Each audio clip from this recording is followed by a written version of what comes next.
Hey everybody, it's Wallguy, and this is a speedrun for Metal Gear Solid: The Twin Snakes.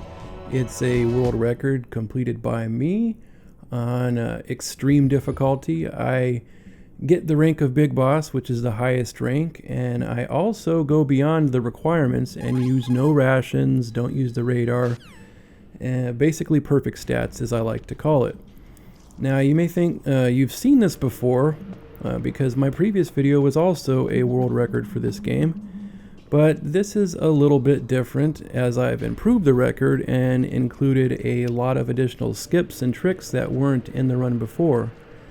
You'll also notice that this is on original hardware, the Nintendo Gamecube. The previous one was on emulator.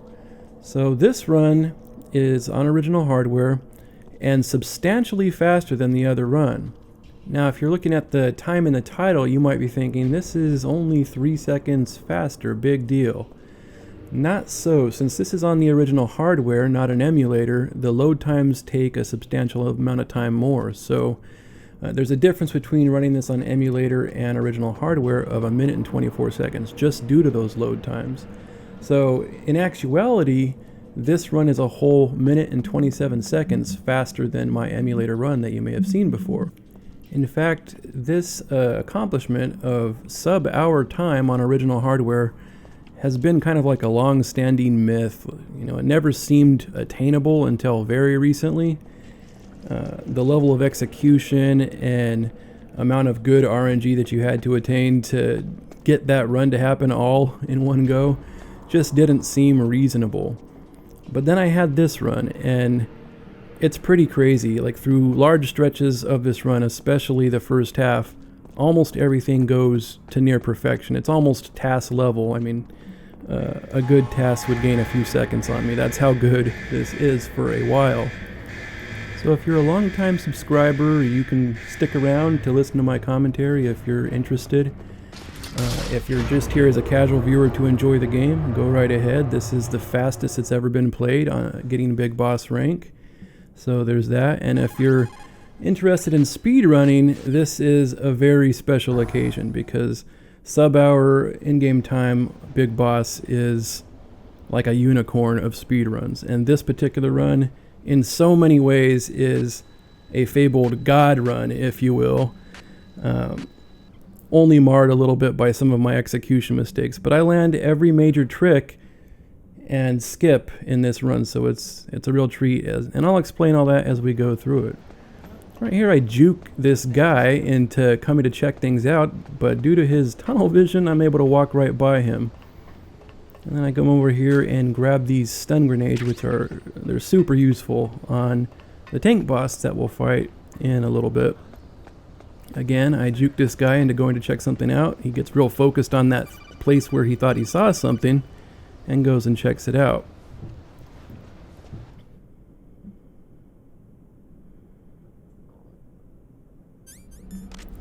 Now what I'm doing here is switching to a weapon so I can use a trick that improves crawling speed by about 10% if you do it optimally. What I'm going to do is equip and unequip it rapidly and use it for about a 10-second stretch to gain me about a second of time in movement. That will help me get out of the vents a little bit easier and get to a guard at the earliest possible time.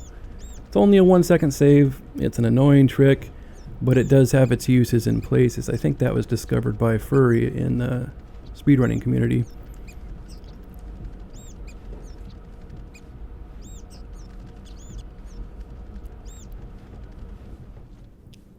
So because of that, it makes it easier to get out of this vent without being seen and get me to this guy as soon as he's at that spot. And then I slip off to the elevator and head on to the next area, unseen. I'm under attack. Stay alert.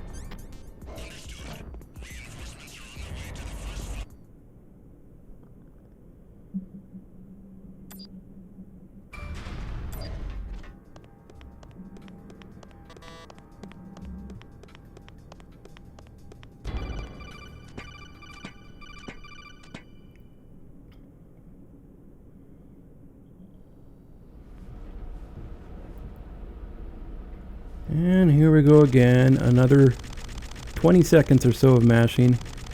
Really annoying trick. Very bad, very bad. But when you're trying to slip under a sub-hour, you start looking for seconds wherever you can get them, because it's such an optimal thing to get under an hour time that you need every little second, and you would probably go a little crazy if you were within 1 or 2 seconds and you knew you could have saved that for free doing this annoying trick.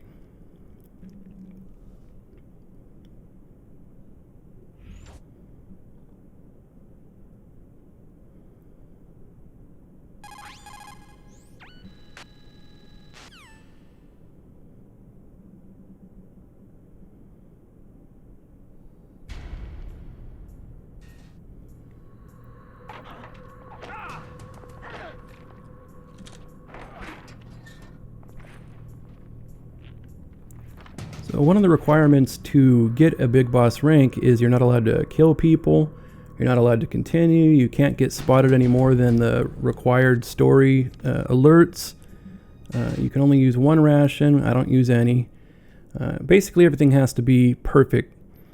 And so that means I'll be using the M9 here to trank these guards instead of kill them.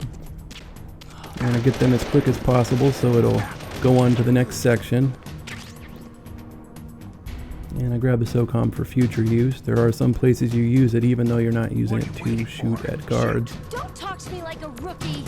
I'm telling you, shoot!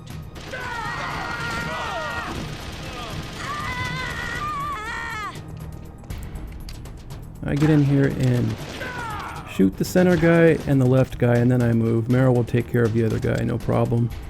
You can't wait around long because you want to get here as quick as possible and start shooting these guards.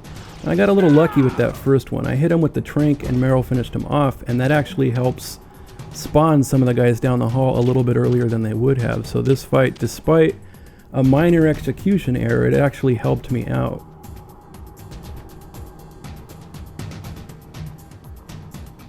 As you see, I can just aim down this hall. They won't shoot at you until they get inside this doorway, so you've got some free shots on them. They're not easy shots, but it's better than having them shoot at you while you're trying to do it. And that does it for this fight. I let Meryl kill the last one because when they lethally die, they fade out quicker, which makes the fight end sooner. If I tranked him, he would have gone through a longer animation and slowly went to sleep. Now you notice I have a timer on the side here. I don't usually run, or I don't ever run against a timer. I don't use splits in a run, but I added it here just for illustrative purposes and if anyone in the speedrun community wants it for their own use.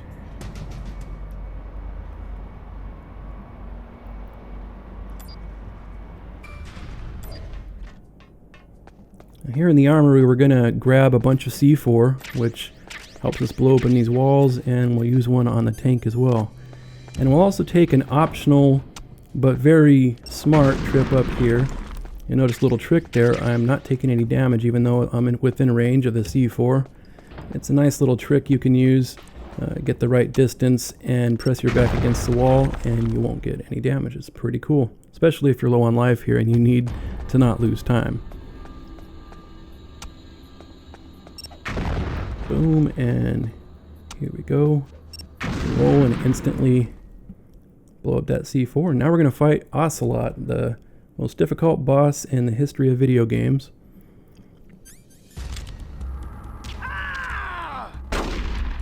Dodging bullets there like Neo. And that ends the boss fight. That's it. There's not much to it. It's a freebie. First full boss in the game. I guess they wanted it to be doable by people. Don't scare them away too early.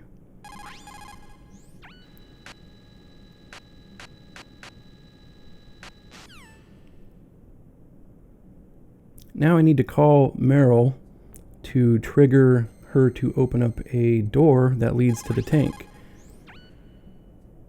Got to put in this frequency, call her, and get going. Now, a trick that will be used repeatedly in this run is getting a frame perfect codec call on the required codecs. You just hold start and A in the preceding scene and it will call the codec as soon as possible.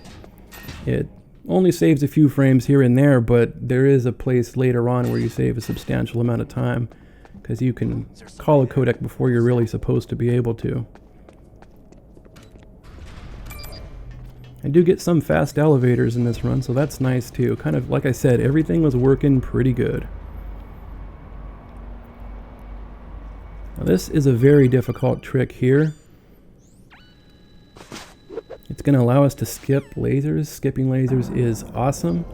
The idea is to leave that elevator at the earliest possible convenience and roll in a small little window you have to roll and get over here as quick as possible by crawling. Now you don't have to do the annoying thing, but you might as well take the 10% speed bonus there because you can. I think that's another strategy developed by Furry. Not 100% sure, but he's been involved with a lot of development. Him and Blue Metal worked a lot on normal and other strategies that are transferable to extreme as well. Now I'm fighting the tank, the most difficult boss to do right. It's not random like most people think. It is execution based, but you just have to be absurdly precise and balance 3 or 4 variables at a time to make your throws go in. And what you're seeing here is a perfect execution of tank.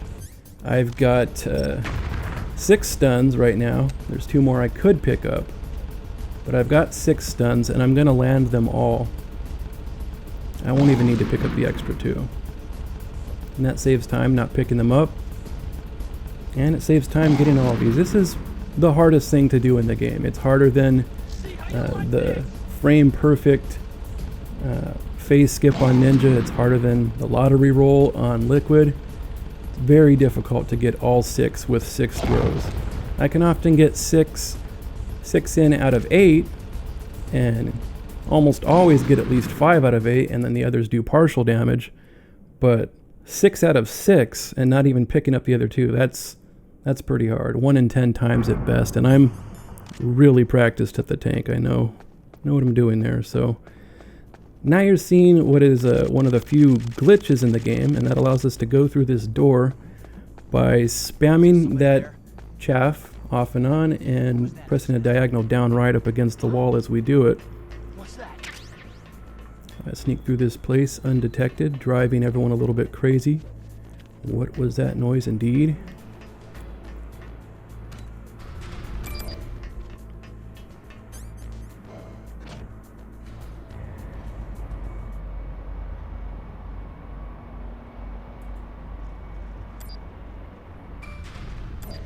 This will just be a quick stop to go get the Nikita missile launcher, which we're going to use just a couple points in the game, and the only stun grenades I'll need for a good while.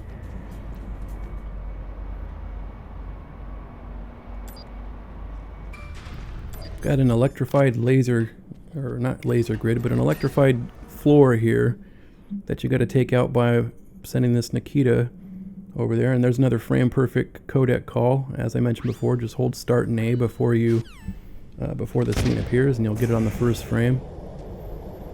And here you just want to adjust as little as possible, especially once you get to this corner. You make one turn and let it fly until you get close to the end, and then you're fine. And if you do this even half decent, you should have more than half your oxygen by the time it blows up. You can safely run through this room. You won't choke on anything, and you'll be out of here before there's a problem. Something a lot of people do in this game when they think they're optimizing it is they try to add little rolls everywhere, and that's helpful. It makes sense, and from a logical standpoint, that's what you'd want to do. But personally, I try to minimize inputs as much as possible. The less inputs in a run, the better. So I could roll there, and it would be slightly faster if it worked, but I took it out. I take it out in a lot of places because those are trouble spots where there's input issues with the controller, and you never want those to crop up. I'll take a split-second frame loss over over having a major loss because I'm suddenly crawling on the ground. What now you're seeing is a ninja fight. I discovered a big trick here, which is you can skip the entire fourth phase of the fight, which cuts down on the fight by like 19 seconds. Takes 3 seconds to set up, so you lose 3 of those 19 seconds and gain 16. It's pretty big, and I land it here. Pretty picture perfect fight. There's a number of ways you can set it up, and you do it by doing a certain damage value. It doesn't have to be specific, but it has to get to a range. And once you get in that range, you have to do a frame perfect attack to Ninja here after he does his stomp attack. It's a 2-frame window, but it's a 60 FPS game, so that's a 30th of a second. You've got to time it very precisely. So it's hard to do, but the rewards, if you get it, are huge.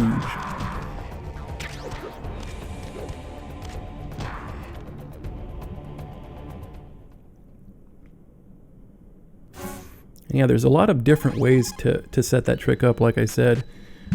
What you saw was one of my safer strategies. I know one that's 3 seconds faster, but it requires no input failures at all throughout.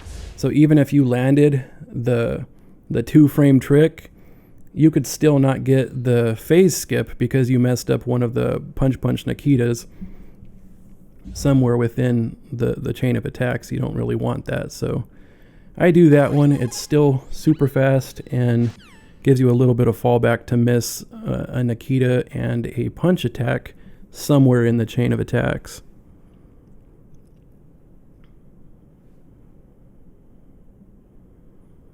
Oh, I should also mention that I was doing another manipulation there where you do a punch kick combo, and on the kick part of it you switch to your Nikita launcher in the middle of the animation, and it'll do the damage value of hitting someone with a Nikita equipped, and that's a lot more damage. It's triple damage of what the kick would be, so it helps the fight go a lot quicker. And the phase skip wouldn't be possible without that little manipulation on extra damage.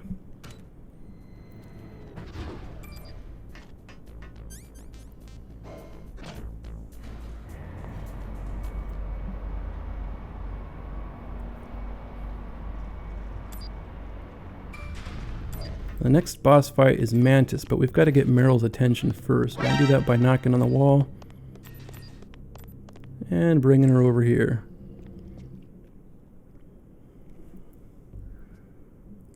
There's another cool skip that we do that significantly shortens or basically eliminates having to do anything in a phase of the Mantis fight. It was originally discovered by PD Precious Roy, and what it involves is doing a very precise amount of damage before a certain point in the fight, and then triggering the next phase with that damage, and Meryl will instantly get knocked out rather than you having to knock her out yourself. Definitely saves some time, 2 or 3 seconds. So that's a pretty cool trick, and you'll see that here.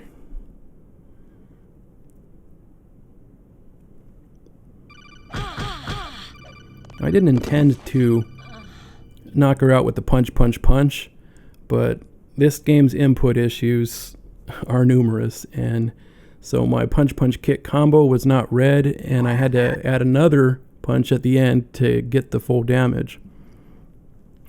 Very annoying.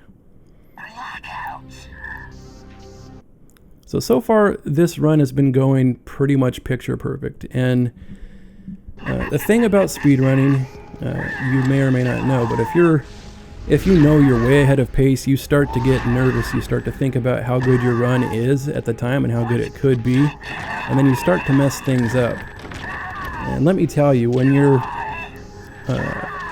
have a world record in a run like I do, and you start to hit like such a good run that you're on like a theoretical limit pace, aka a god run, that those butterflies in your stomach are like T-Rex is just jumping around in there. It's driving you crazy. It's really hard to focus, and that starts to mess up your concentration. And usually god runs are close to perfect, and then they get messed up, marred by some big mistakes or little mistakes, or some people lose the runs altogether. So you have to refocus yourself constantly, stay in the moment.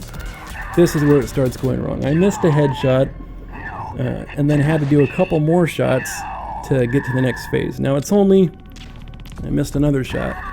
Now I only missed like, let's say 3 to 5 seconds in execution there. It's not a big time loss, but it's not something that would normally happen. Those aren't shots I miss.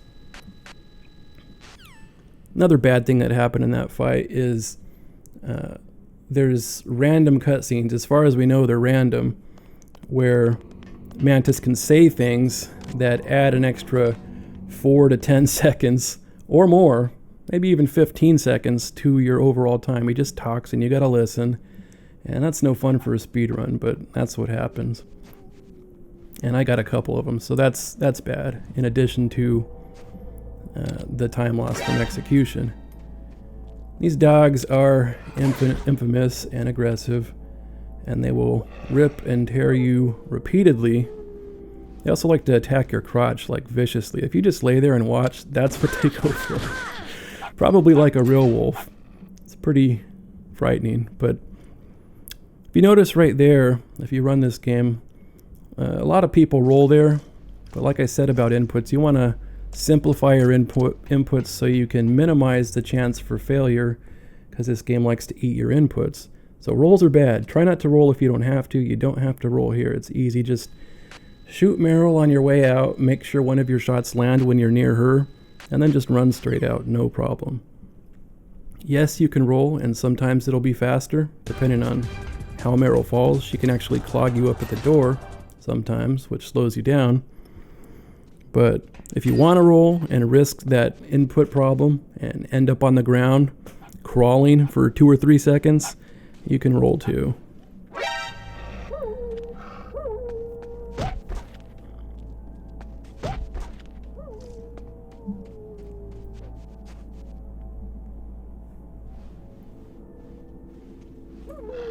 So what's happening now is Meryl got shot, but I don't have a weapon that can attack Sniper Wolf at that distance.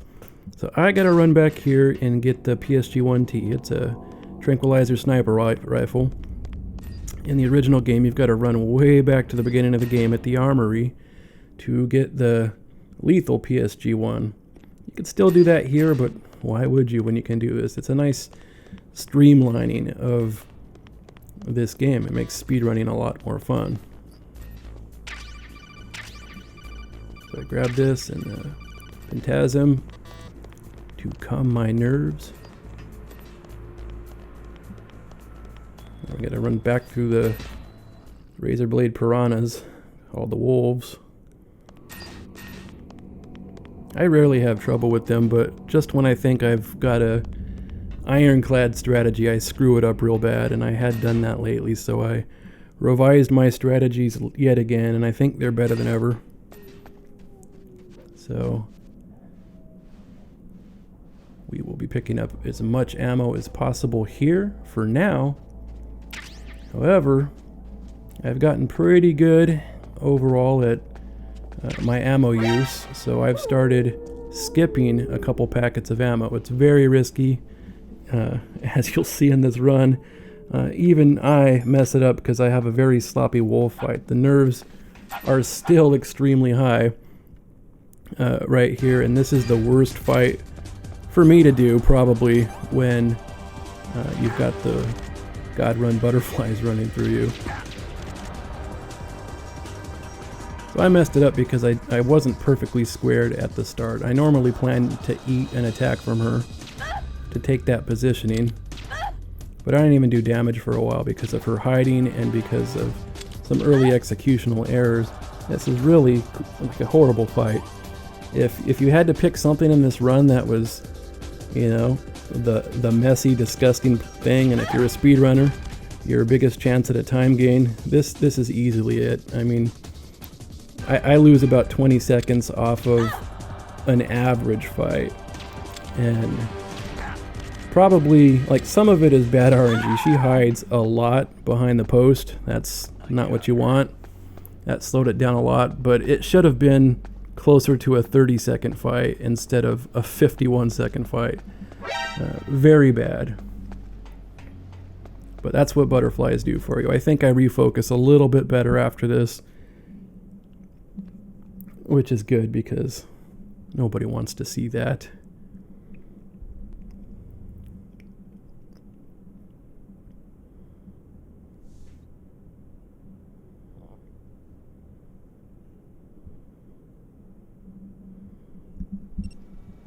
I'm just going to skip the torture here. Meryl's going to live anyway in the twin snakes, so no worries.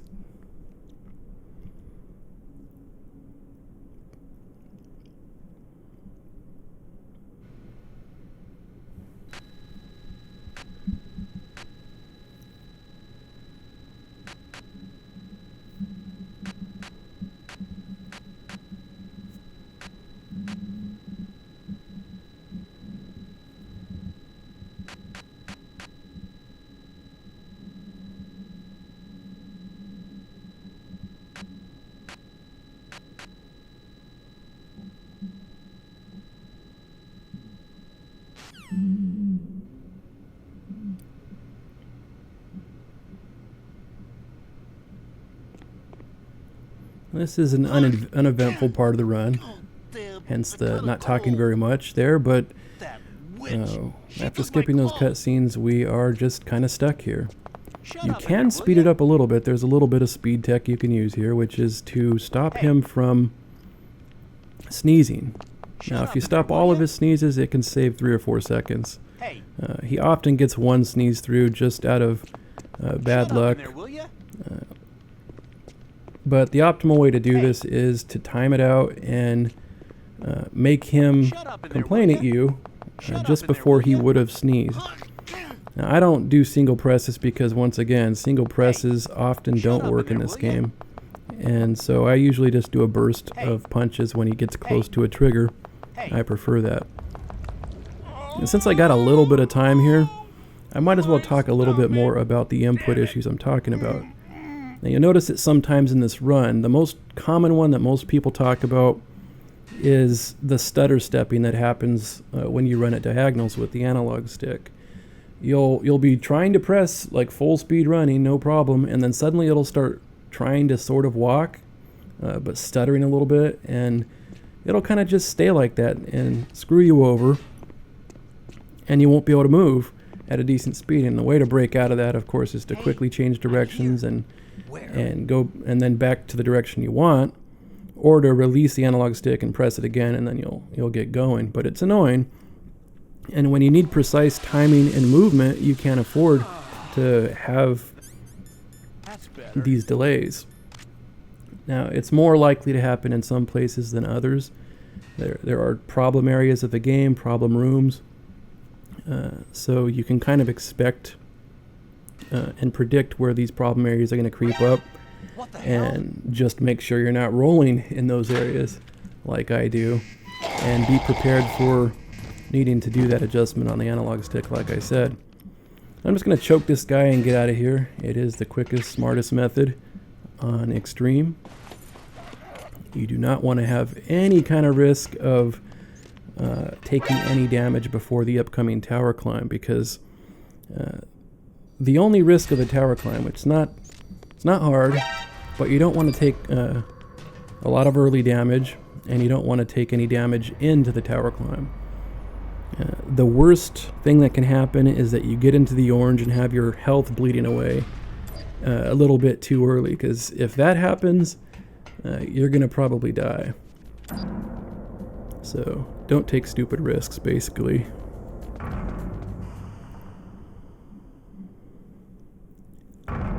Speaking of stupid risks, I take one here. It requires very precise movement to get to this point. I've got like 4 or 5 strategies that are similarly fast. There's some where you can run like a nice perfect line, a couple that you can run a nice line through there and get to the last guard without using a weapon or encountering a guard directly. But I like the more direct approach. I hold him up and run by him, and he's left wondering what happened. I'm going with that for now. We gotta do this door glitch again. It allows us to skip an 8-second codec at the cost of 2 seconds overall, counting the 2 times we come through here. So 6-second overall time save by doing this door glitch.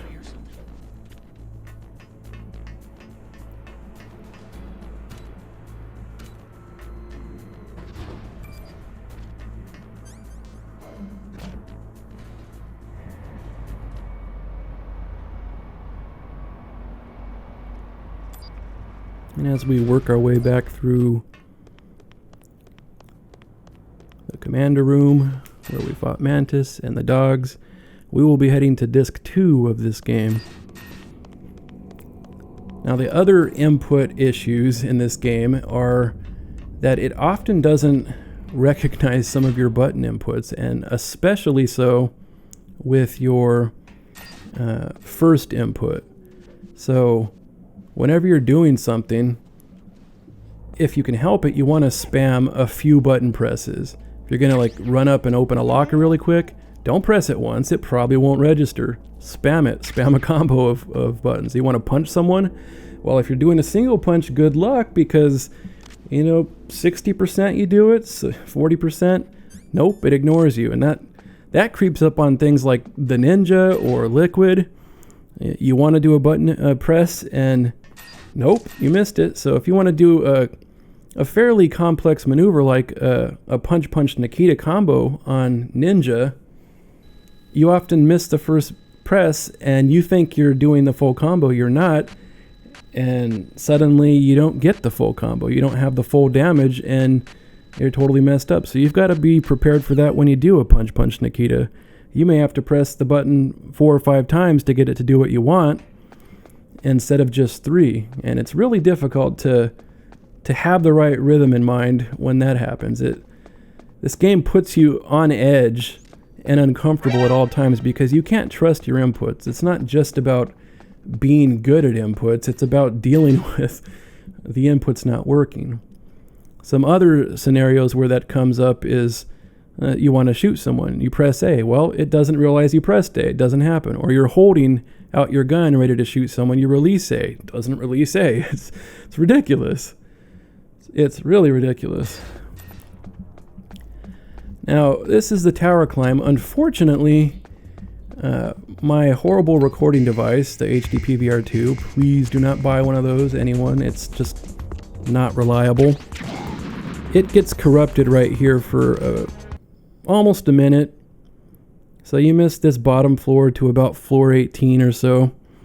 We'll just sit here and watch it not work and miss some good stuff. Now, if you want to see what I would have done here, I'll put an extra video in the description showing what I would have done here. But as far as the official video of the record, I can't do anything about it here. We just got to wait until we get through this section and then move on. There aren't any more problems after this section, thankfully.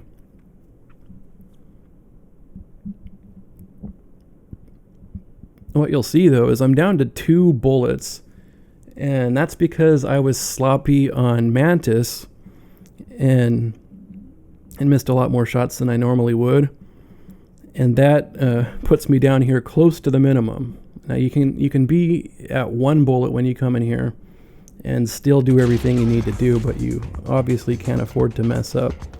And we're going again. Video is moving. I'm near the top. And you'll see the end of this zone where I mess up.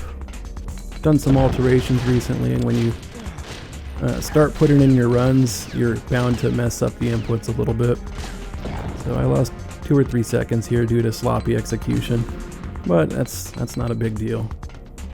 There's so many different swings in this game as far as big losses to execution that can happen and huge losses to RNG one way or the other that are out of your control. So a split second or a frame or even a few seconds is not a big deal in a run like this. It's not Super Mario Bros. 1 where they're counting frame rules and stuff.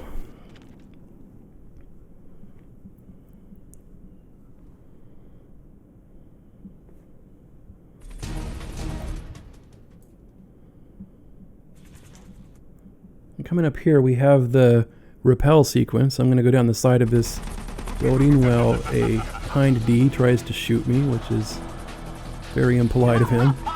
And I'm going to do another glitch that was recently discovered, again, I think by Furry. He's a guy that likes to tinker with these games a lot and figure stuff out and then iron out these little strategies.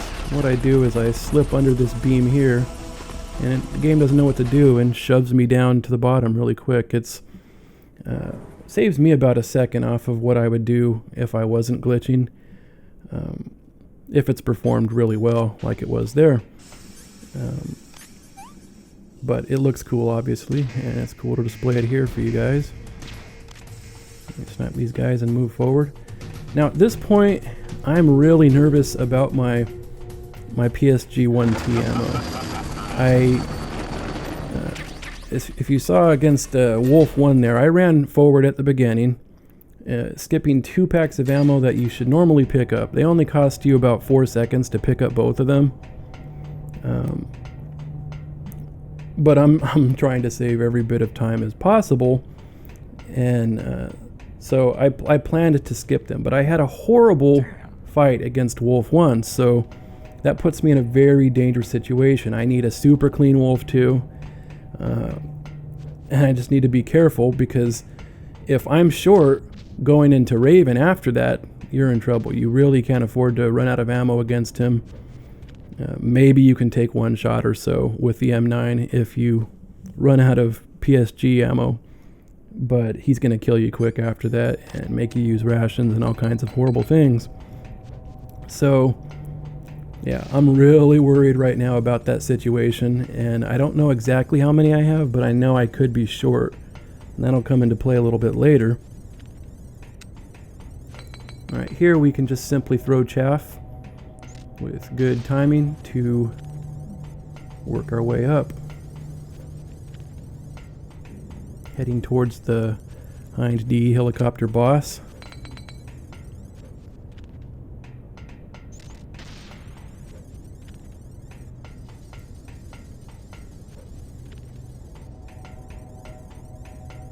Up and up we go. Spend this last chaff grenade because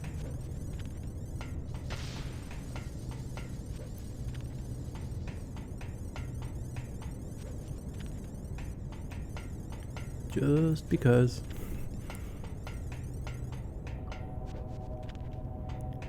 Don't mess up the ladder boss. And we through.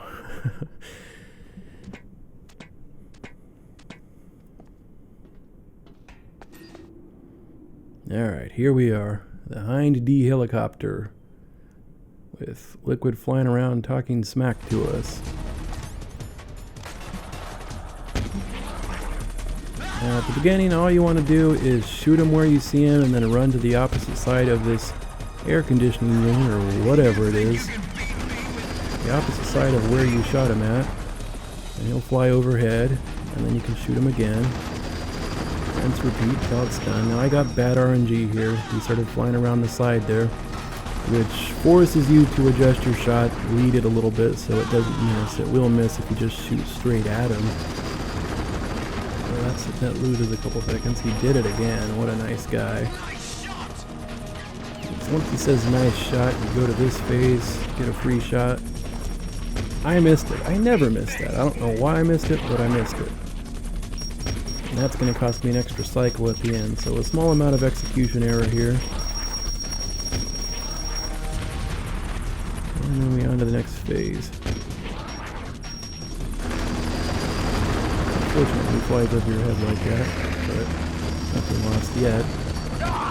Other ways you can lose time on him here is if he goes down and stays down for a long time. And in some cases, rare annoying cases, he'll fly over your head like that, which is also a time loss because you rarely can hit him like that on extreme, and you don't know necessarily where he's going to go. It's difficult to track him without radar when he does that, and he can also just keep flying back and forth over your head in those scenarios and shooting you every time. Not exactly fun. It can kill runs, But there's certain things you can do to avoid triggering that behavior. I don't know all of the things yet that trigger that behavior, I don't think, but if I did, I wouldn't have triggered it right there, I guess. But, yeah. So I got pretty bad RNG on this fight. When he's on the far left side there, you just go up against Hereafter, because he usually hits you there. And then reset, go shoot him. You can do the same thing on when he's all the way to the right side. Just go on the other side of the air conditioning unit, and you're safe. This isn't that bad. This isn't a magic spot. A lot of people think it's a magic spot. It's not a magic spot. The Hind just behaves in a much more aggressive, erratic way when you're moving. If you're running, he'll adjust his attack plan based on where you are. So if you're moving, he's constantly adjusting, and it causes all kinds of havoc. And so what you want to do is not find a magic spot necessarily, but find a spot you're happy with and just kind of stick there. Don't give him those extra variables to make him do weird stuff. I chose that spot because it's efficient, it's quick. It's where you pick up the stingers. You're going to do it anyways, so you might as well stop there and start attacking. And also because it's efficient to be close to him when you fire your missiles. If he's by the rail, you can attack him quick. There's less flight time for the missiles. And if he goes all the way around to the back behind the building, he has difficulty hitting you at any of the spots except for the far left. So that's why that spot, it's not magic, it's not some god pixel or anything. It's just, it's efficient. It's a nice nexus of all the right reasons to be there. But yeah, that Hind was, I consider it like not good. I usually like to be around 205. So I lost extra time to RNG there, a little time to execution, sloppiness.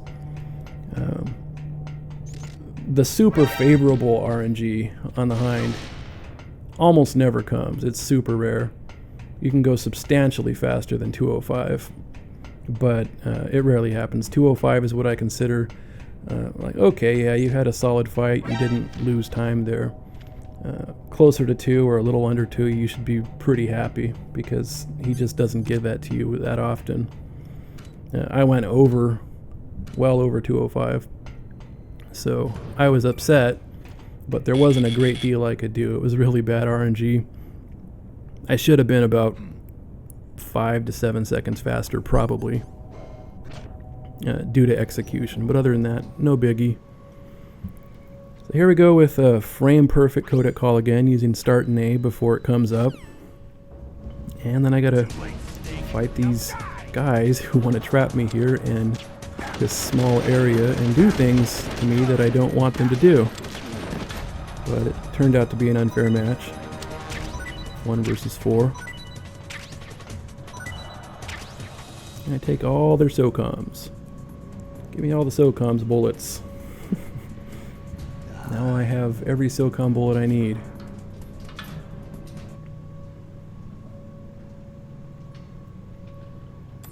Going down to fight Sniper Wolf, and remember, I'm terrified of my ammo situation right now. But I don't really want to pick up backups because that's slow. Nobody wants to do that. It's off the main route that I've planned, and it's slow. But if I end up short on ammo, I could end up dying on Raven due to a shortage. That's bad. That's very bad. You lose the run. So do I save the run and guarantee enough ammo by losing time to go get it, about 4 seconds to get the backup? Or do I just go balls to the wall crazy and try to survive? What will I do? But I need to be really efficient here. Need a good wolf fight. And it's unfortunate she's going to a tree straight up and she's on the left side. That's not what you want. But she starts running right fairly early. I missed a shot there, that's unfortunate, but I reacquire the target here. And suddenly we're on pace, we're doing things. She stops briefly there, that's okay. She wanted to go to the back tree where she was gonna hide for a longer period. That's also unfortunate. You know, you don't want her to go behind trees, but again, this is actually not bad. I would take this every time and consider it a solid wolf fight. Execution was good, and she didn't hide an overwhelming amount. She can really, really go crazy and try to double the length of that fight. And then that's just run killing. It's horrible. One of the worst RNG elements of the game. But we got out of this okay. Now the question is, how much ammo do I have? And I stopped and checked there. I don't normally do that, but I stopped and checked because I just didn't know. I should have looked before my last shot, but I wasn't paying attention well enough. I was just too worried about executing on the fight. So I took a peek and saw, holy crap, I got 10 rounds left. It takes 9 rounds to beat Raven, so I've got to be super efficient. I can't afford to whiff shots on him. I can still pick up backup ammo too. I still have that option. I'm thinking about it heavily. But it's just like, do I want to lose 4 seconds? Do I want the backup route? A backup strategy to make it into the God Run? I don't. I'm on the God Run, respect the God Run, try to finish the God Run doing the ultimate strategies. So I skip the bonus ammo. I go in there with 10 bullets. And now here's Too Late Snake Now Die Part 2, the sequel. And it goes pretty much like the first movie. Very predictable, disappointing like most sequels. Sorry guys.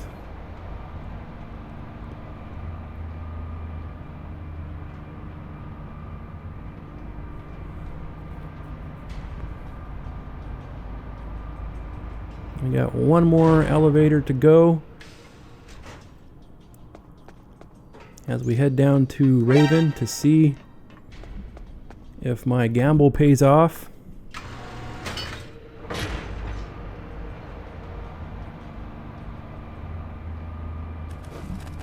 Unfortunately, we can't use the frame perfect codec call here. We just got to time it. So you don't get frame perfect, you just get close. You don't want to be too aggressive on calling it yourself, because you could end up just calling it early and then having to recall, and we just have a travesty on our hands.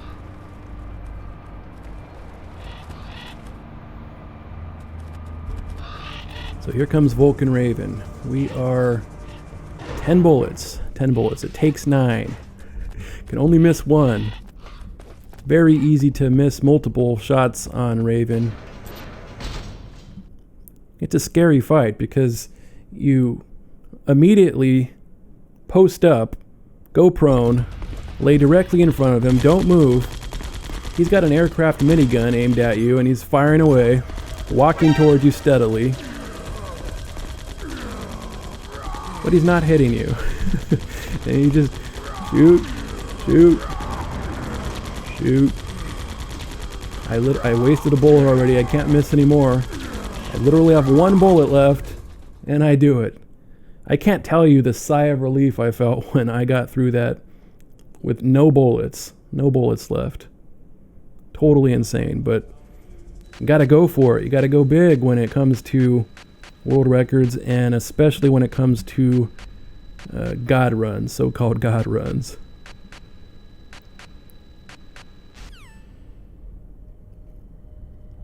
Gotta keep in mind that whereas if you look at sum of best, yeah, sub hour is totally doable. It's been doable for a while. It's just super highly unlikely due to how this game works with large variances caused by RNG that you can't really deal with sometimes, and the difficulty of execution where you can lose chunks of time just because things are hard or tricky, or you can't get that 1/30th of a second trick or whatever. Difficult things.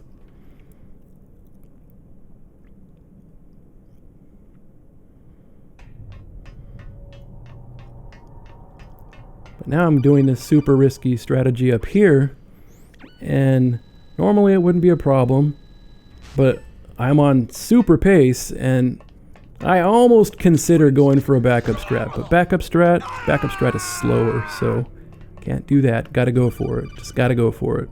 No excuses. Thankfully, I'm really practiced and confident with that, so even though there's a very precise small window to pull it off, I get it consistently. I've lost runs to it, but very rarely, and it's been a while. Gotta take out these last 2 guards. Snap, snap. That's how that's supposed to go. I think in my other video I might have messed it up a little bit, but it's not how it's supposed to go. It goes like this.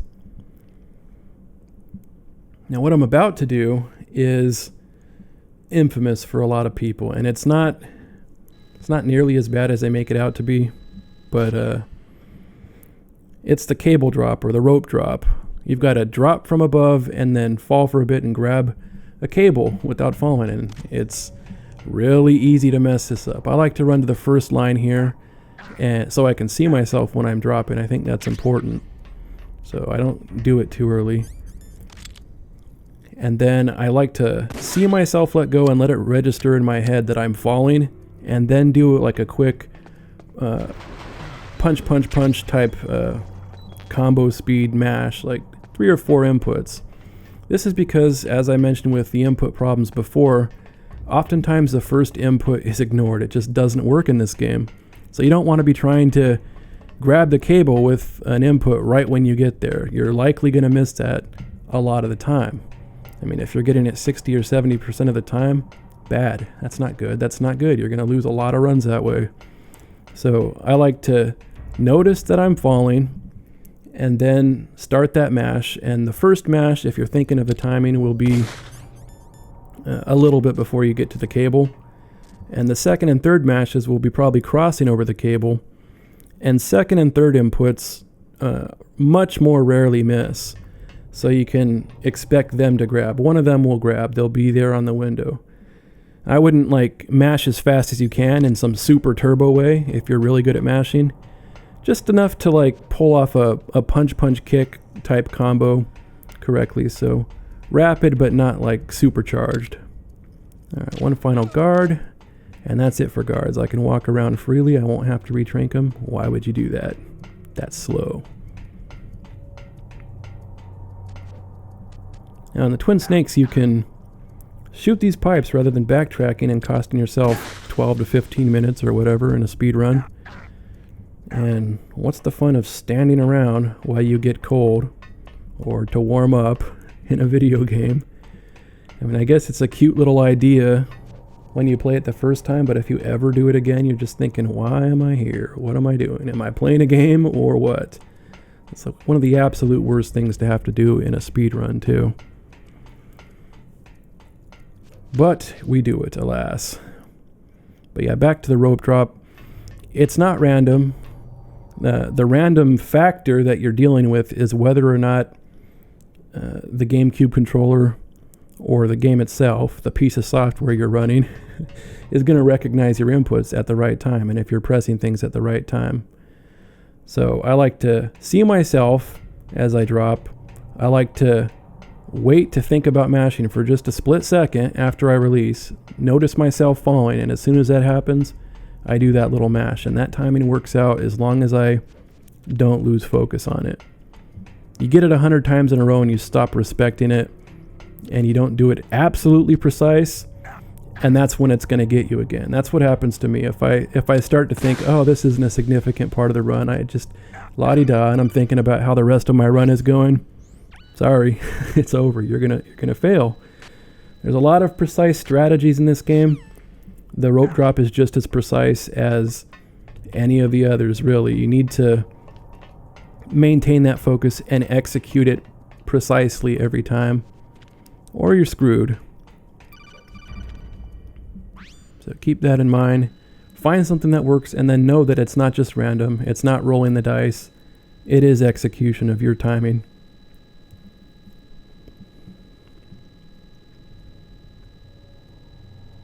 Naomi has a bunch of really important life story stuff for us.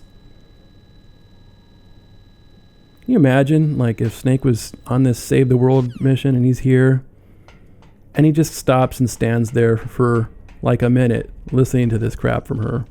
It's like, shut up, Naomi. Nobody needs to hear this. You should be scrubbed from the mission if you think you need to interrupt the operation for this. Now we're about to find out that not Master Miller is not Master Miller. Big shock. Sweet sunglasses though. And this is where that frame perfect codec call thing really pays off. You hold it here during this cutscene and it interrupts the cutscene. You can call Otacon to fix the door much earlier. And so he'll be calling you back saying it's fixed as soon as you get to the door here, rather than having to wait an extra 4 or 5 seconds. It's a nice little free time save. It's funny, I actually knew about that a long time ago. I used it in my 2007 run, but like probably many other things, I've forgotten it over the years, taking a 10-year break from speedrunning this game. I've probably forgotten more than most people have known. And that was one of the things that when I saw it brought back, I'm like, oh yeah, didn't I know that? I review my old footage and I'm like, yep, I was doing it. I knew I knew that. And I'm so glad it's back because I hate mashing to get that stuff. Unfortunately here, I miss a few missiles. I think it's mainly because I messed up the timing and was shooting a little bit too early, and so I shot him during the iframes. There might have been 1 or 2 in there that should have done damage and just flew through him. I don't know, but small time loss there. That's annoying. If you practice that one on emulated, you definitely should practice it on Gamecube too, because there's so much slowdown there that your timings have to be based on either visual cues or just precise timing based on the Gamecube version, because that is slowdown city.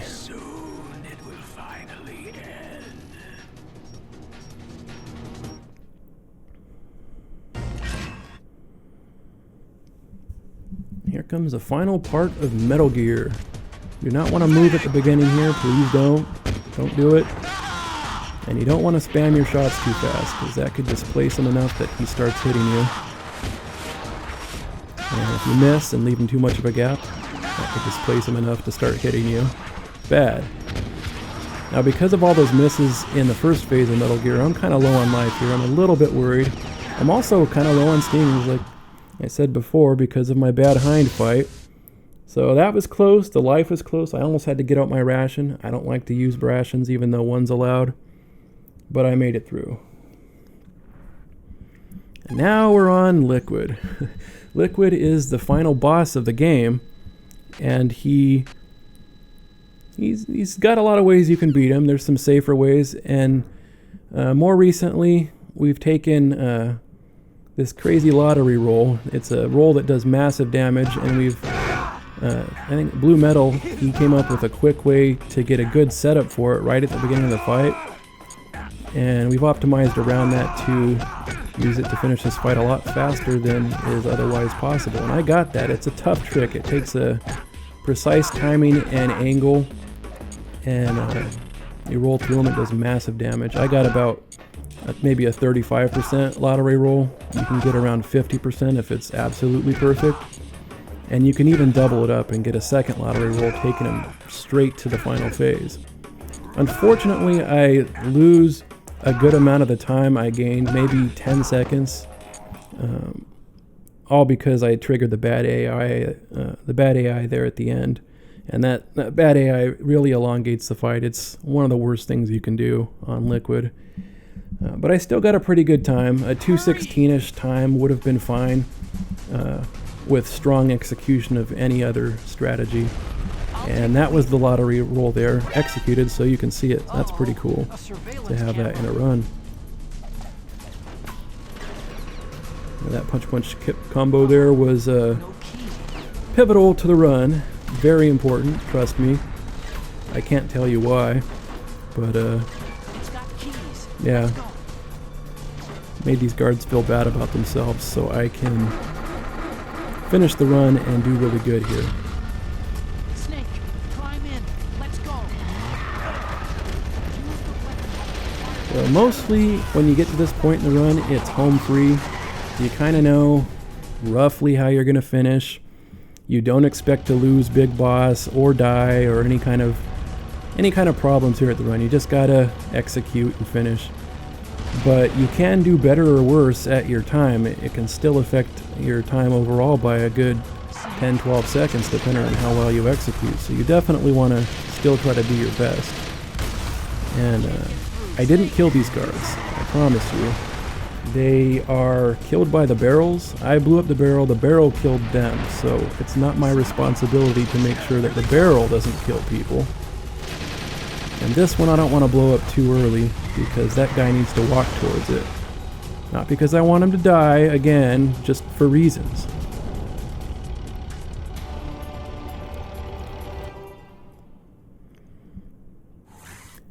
This here is the final phase of the game, and Liquid is back and madder than ever. I don't consider this to be difficult. It's not really a threat to end the run in any way. The only threat is whenever you miss a shot that you could land, you're going to lose a few seconds reacquiring the next shot, and that determines how well you finish this sequence.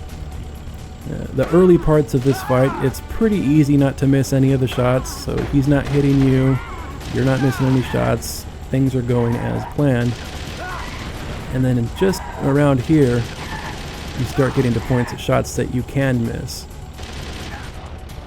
I missed that shot, that's not good, but I reacquired, hit him pretty quick, lost a little bit of time there, that's how you lose time here. And then all of these shots are difficult because his hitbox is dumb.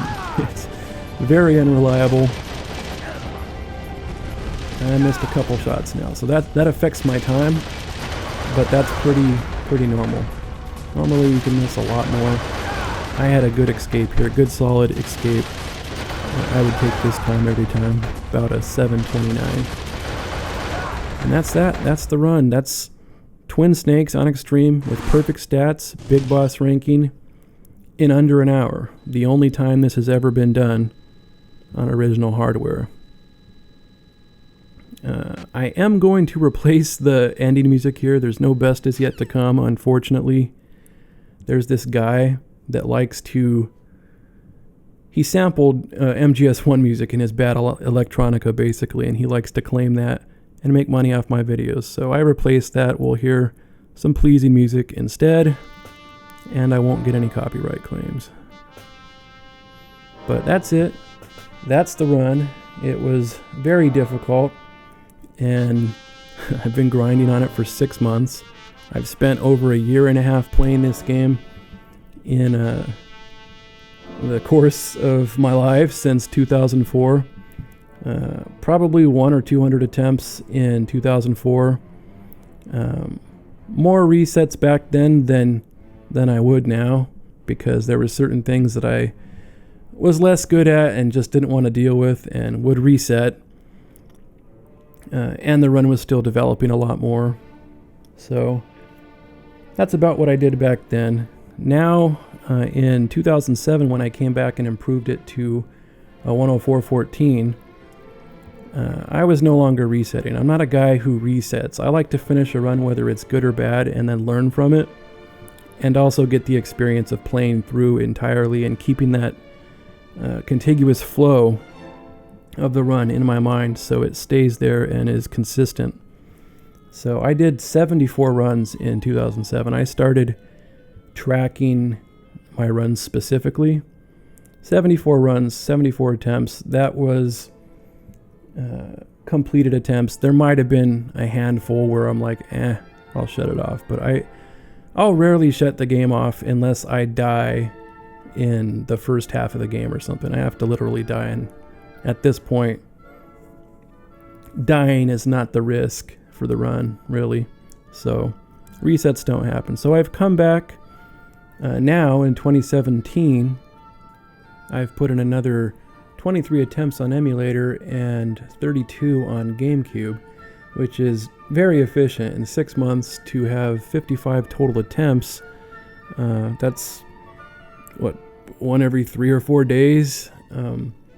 But of course I put 2 or 3 hours for every 1 hour playing. I put 2 or 3 hours into practicing and strategy development and improvements, and definitely emulator makes that a lot easier than it was in the old days to definitely practice your strategies, develop your strategies. It's just a big headache and annoying when you don't have an emulator to practice on.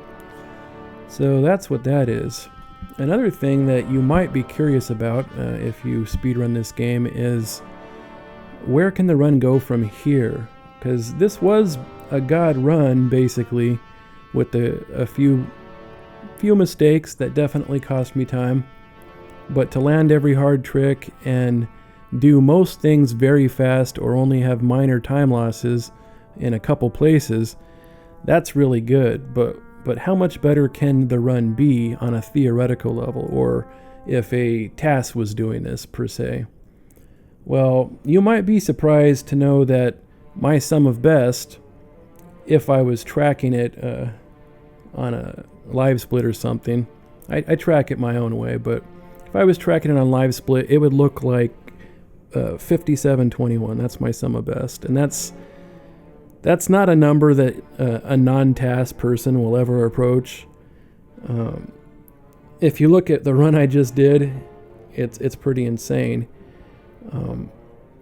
But even if you look at the glaring errors in this run, beating it is not going to be easy because of all the tricks I landed and because of the absolutely perfect execution of the tank, which is the hardest trick of all, really. It's just so precise, so much execution to learn to... If you don't get that, then you've already lost ground on the only errors I made in this run. So if you want to catch it, you have to be very good at everything else and land the skips. And then you might beat me. And you'd probably beat me by 20 seconds at best, 30 seconds. I'm not saying a low 59 isn't possible. I could do it. I could do a low 59, maybe even crack under 59 if I wanted to grind this game for the rest of my life. But I do not want to do that. I like to play new games too and move on. I don't want to be caught in an endless loop, living the horrible, unreliable input life that is Twin Snakes.